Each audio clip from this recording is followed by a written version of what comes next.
For every man, there is a proper place. But you, a man like yourself, should do what is his calling. Pardon my rudeness. Perhaps I was wrong in bringing you here. What happens in a man's life is already written. Man must move through life as his destiny wills. Yes, yet each man is free to live as he chooses. Though they seem opposite, both are true. I do not understand it. You have taken in much, old man. Ah. Like the waters of the Tao.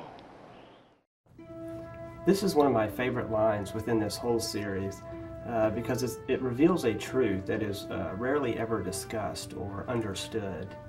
What they're saying in this scene is that our destiny is fixed in stone and cannot be altered, as it is often written in Greek mythology.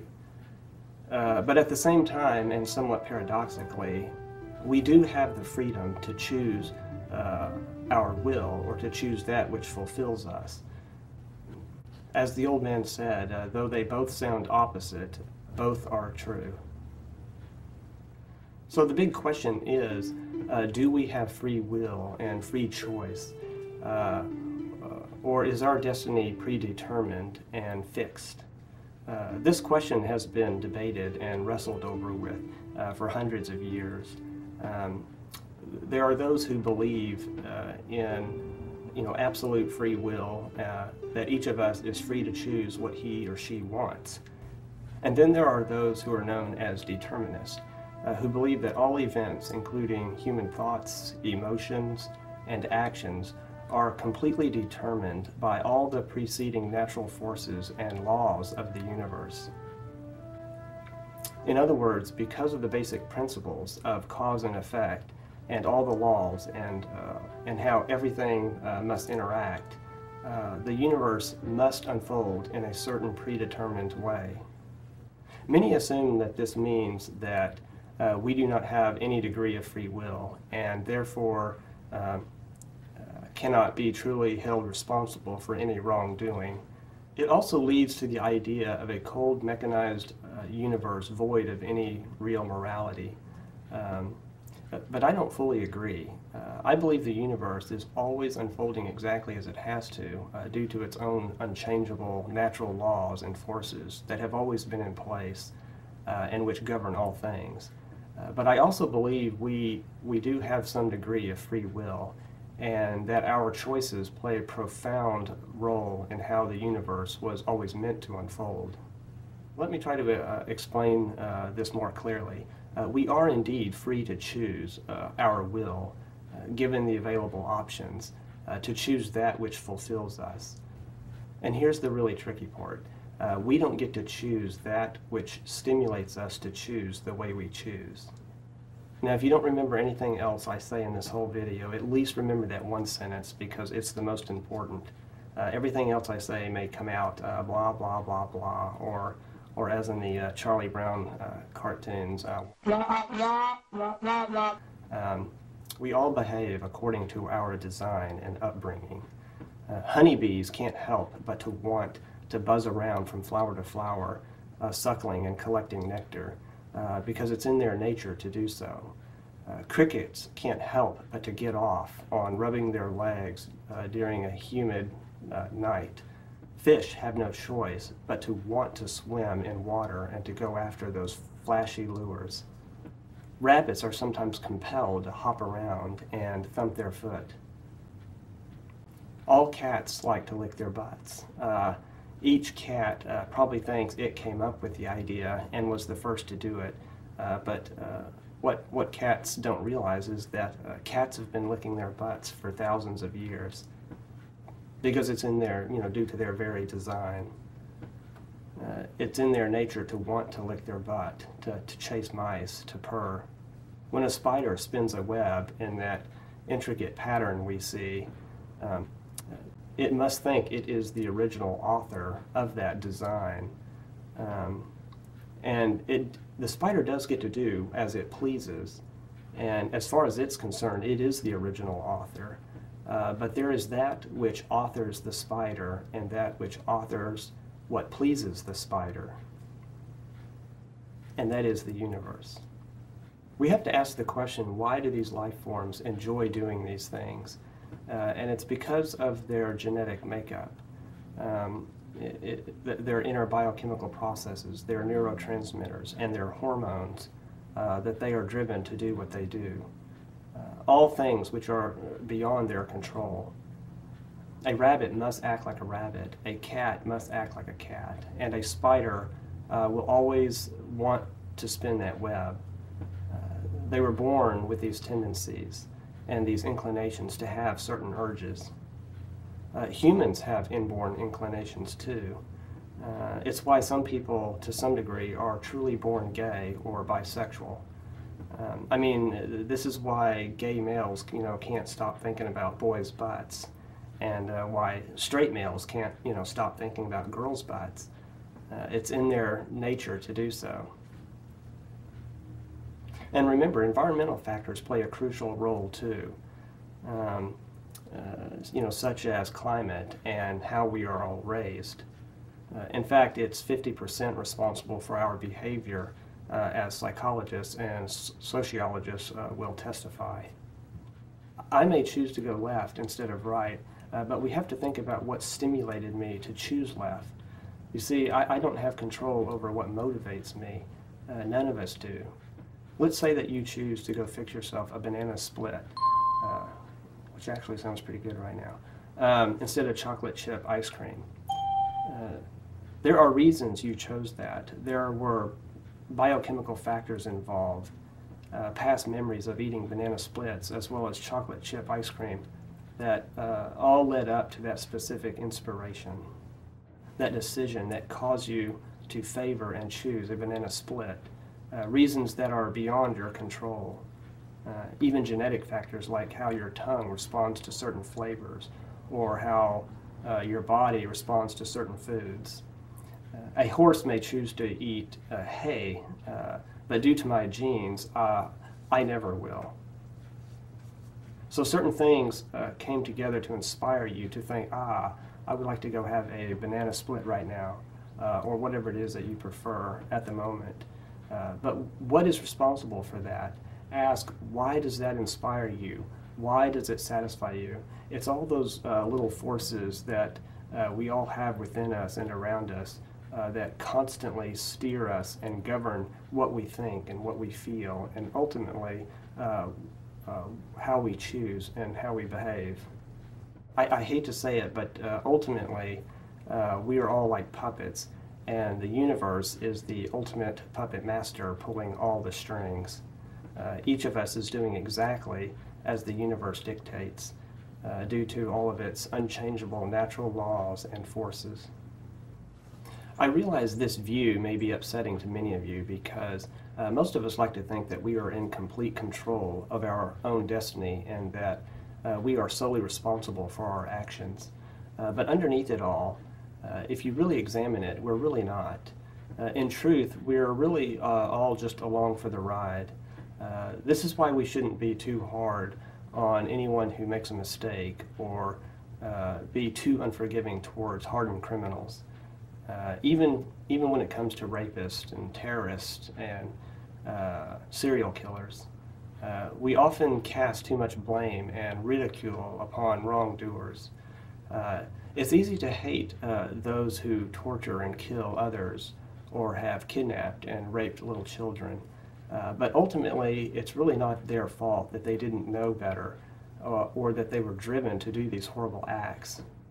Sometimes some may argue that many criminals and murderers do know better, but I would say if they truly knew better, they wouldn't have gone through with the terrible deed, would they? I mean, if they truly knew better. We can dislike their actions, not approve of their choices or what they represent, but we have to realize that they did not have full control over the forces that motivated them to do those terrible things. This is not to say we shouldn't try to properly punish wrongdoers or discourage them from doing what we as society view as wrong, or that we shouldn't try to rehabilitate them. Just that we shouldn't completely direct all our frustrations onto them. They are merely instruments of the universe, as we all are. If you really want to get mad at the true source, you have to get mad at the universe, because this is all its crazy circus. The universe is the root of all evil, so to speak, and the root of all goodness. So all those people that are currently in prison right now, and or who we view as bad or evil, realize that they didn't know any better, and it was their fate to fulfill that role within the universal story. The villains have to exist so the heroes can exist. And if you're a wrongdoer, don't worry. We all take turns playing every role in the grand scheme of things. You will sooner or later get to take on the very opposite role you're currently playing now, perhaps the next time around, and eventually all the roles in between. Life is the great equalizer. It all balances out in the end. Even people who have had great success or who have invented something really great like the light bulb were merely fulfilling their fate. Certain forces steered them in fulfilling that purpose or achieving that success. It was always predestined, and it was always predestined that they would. No one is ever separate from all the influences of the universal system, and so no one should ever be given full credit for his or her success or failure, because it's all those forces in the universe that contribute to the way each of us moves through life and the choices that we make. All the processes in the universe constantly shape our bodies, our minds, and our hearts. The universe is responsible for all the chemical reactions in our bodies, all the neuroactivity in our brains, and all the environmental stimuli which come together to shape the way we think, the way we feel, and therefore the way we choose and behave.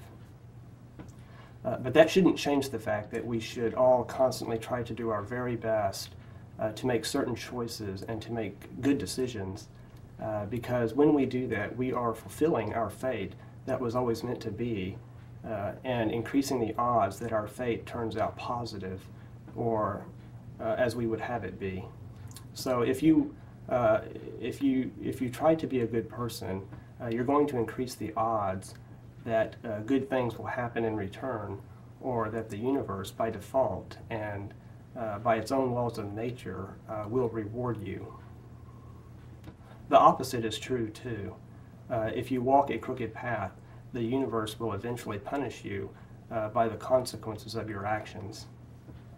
If you just throw your hands in the air and say, well, my fate is already sealed, so I'm not going to try to direct it anymore, you will still be fulfilling your fate, meaning it was always meant to be that you would surrender, perhaps becoming an unsuccessful couch potato. Each of us must always strive to be a participant in shaping our own lives and our own destiny in a positive way.